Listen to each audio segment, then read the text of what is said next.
Presenting the transcription feature, Superman. Look, up in the sky. It's a bird. It's a plane. It's Superman.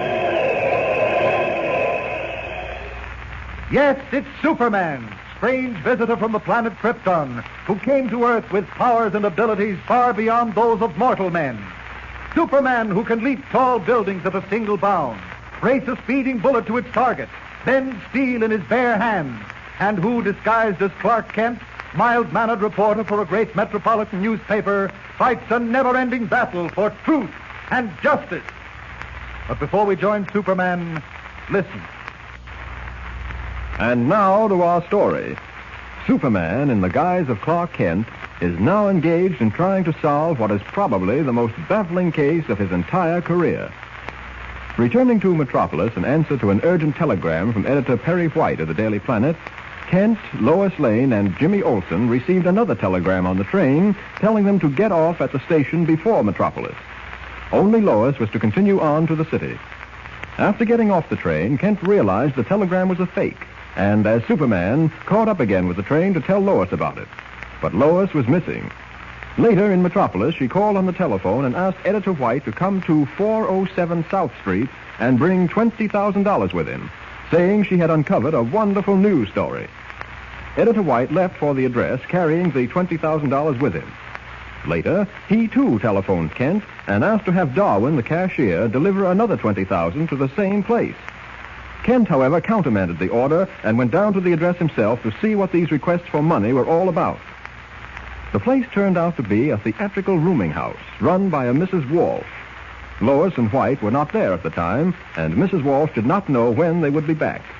Accordingly, Kent returned to the Daily Planet, where, much to his surprise, he found Lois waiting for him. Listen. Well, where have you been? That's what I want to know. And what's this all about? Clark, I've told you I don't know what you're talking about. Now, look, Lois, let's get a few things straight. We were coming back from the Bar O Jude Ranch, remember? Well, of course I All right, and we got a telegram on the train telling us to get off at Walden Junction, the station just before Metropolis.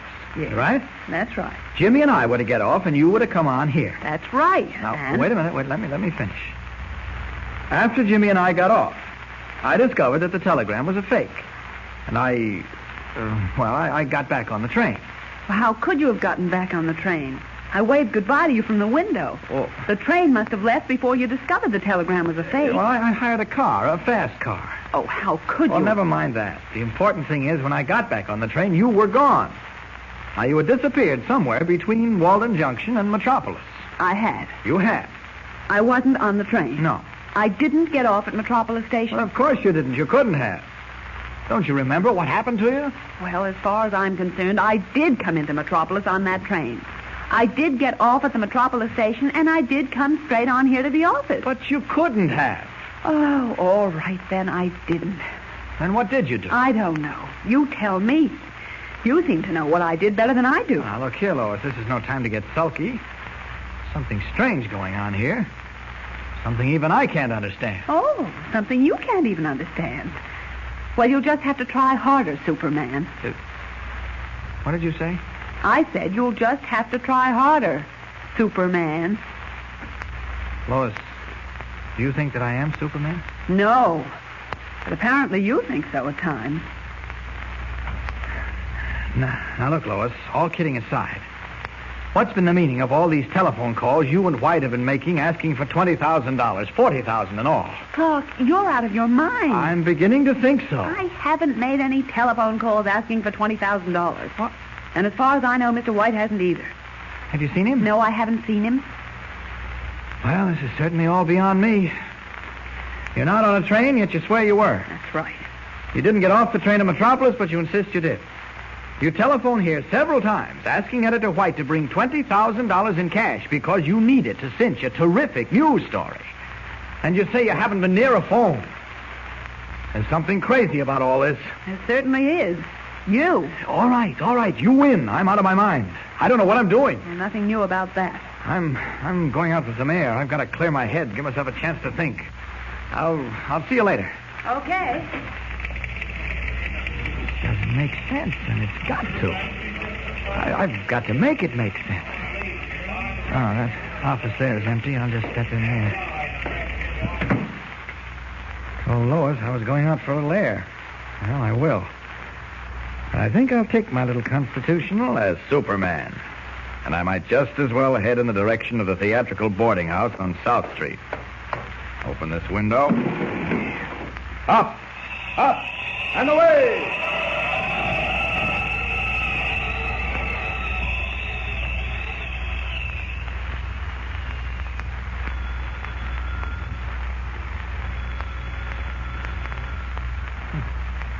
Wonder why Mrs. Walsh doesn't answer. Oh, here comes someone now. Yes? I'm Clark Kent of the Daily Planet. Yes? Is Mrs. Walsh at home? Who? Mrs. Walsh. The woman who runs this boarding house. Oh, I see. You've got the wrong address, young fellow. This is 407 South Street, isn't it? Yes, but it isn't a boarding house. Never has been. It's just a private residence. Look here, I don't mean to intrude, but there's something rather strange going on, something I'm trying to investigate. May I come in and look around? Well, yes, I suppose so. Come right in. Thank you. What would your name be, sir? Dr. Hendricks. I'm a psychiatrist. Retired, of course, and live here by myself. You sure you feel all right, young man? Yes, I feel all right. Except... Yeah? Except for what? Well, this isn't the place at all. And yet it is. Now, that's impossible, young man. The thing is, or it is not. No, not in this case. I know I came to this house before. It was a theatrical boarding house then, run by a Mrs. Walsh. There were theatrical pictures on the walls, photographs and all that. The wallpaper was different. The furniture was different. In fact, everything was different. Have you ever suffered from this sort of delusion before? No, just a minute, sir. I'm not suffering from any delusion. Well, of course you'd believe you weren't. It wouldn't be a delusion if you knew you had one. No, I suppose not. And yet... If you don't mind my saying so, I'm afraid you must be suffering from a case of false memory. False? You know, sometimes we see things and believe implicitly that we saw them before. We doctors know that as false memory. You didn't actually see the thing, and I tell you, I was in this very house. Oh, what's the use? I'm sorry to trouble you, Doctor. Good day. Just a moment. Yes? I don't feel I ought to let you go without making some attempt to help you. Come into my office and we'll have a chat. You think I'm crazy, don't you? Oh, certainly not. Oh, yes, you do. I can tell in the way you look at me. Not at all. You see, you're imagining things again. Now, you just come into my office and we'll get this whole thing straightened out. When did this strange trouble first come over you? I'm sorry, but I haven't time to discuss it. Thanks again, and goodbye. I assure you, young man, that with a few treatments... Yes, I know. Get at the seat of your trouble. Am I going crazy? Am I really imagining all this? Dreaming it? I must be. Lois never got off the train, she says. And she didn't telephone. I go to a theatrical boarding house and interview a Mrs. Walsh. And then it develops that neither she nor the boarding house actually exists at all. But what's happened to me? Mine isn't any ordinary brain. I'm not given to delusions and... No, by heavens, I'm right. I'm not imagining all this. It did happen. And Lois must know something about it. It's back to the Daily Planet for me as Superman. Up, and away!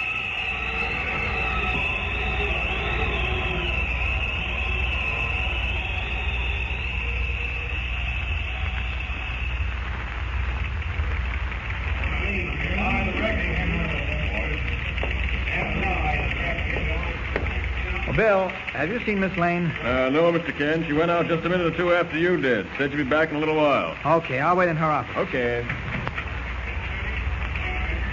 She's playing some kind of trick on me. If this is a gag... Clark! So there you are. Now, look, Lois. I've thought this thing out. And I'm here to get a few matters settled with you. Clark, listen to me. No, you listen to me. Lois, as I say, I've thought the whole thing out. And there's only one conclusion I can come to. You were not on that train. Something did happen to you between Walden Junction and Metropolis. You never did come back to the office. Now, don't deny it, Lois. Deny it? Clark, are you out of your mind? No, I'm not.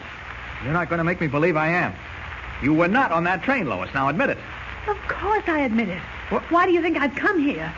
Why do you think I've been trying to escape from those people for days? And What? You... Of course I wasn't on the train.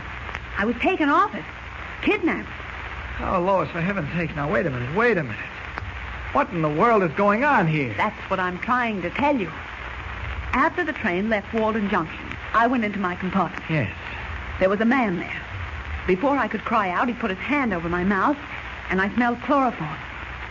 I don't know how the train was made to stop or how they got me off it. But the next thing I remember, I was locked up in a room that I'd never seen before. You were... Yes. Lois, what made you decide to tell me this? Why didn't you admit all this when you talked to me half an hour ago? Talked to you half an hour ago? Yes, that's right. Clark, what in the world are you saying? Why? I haven't seen you for 2 days. Well, there's a surprise for us. What is the answer to this strange and baffling mystery? What is the answer to the telephone calls? For a thrilling conclusion, for the amazing solution to our story, be sure to hear the very next episode with Superman.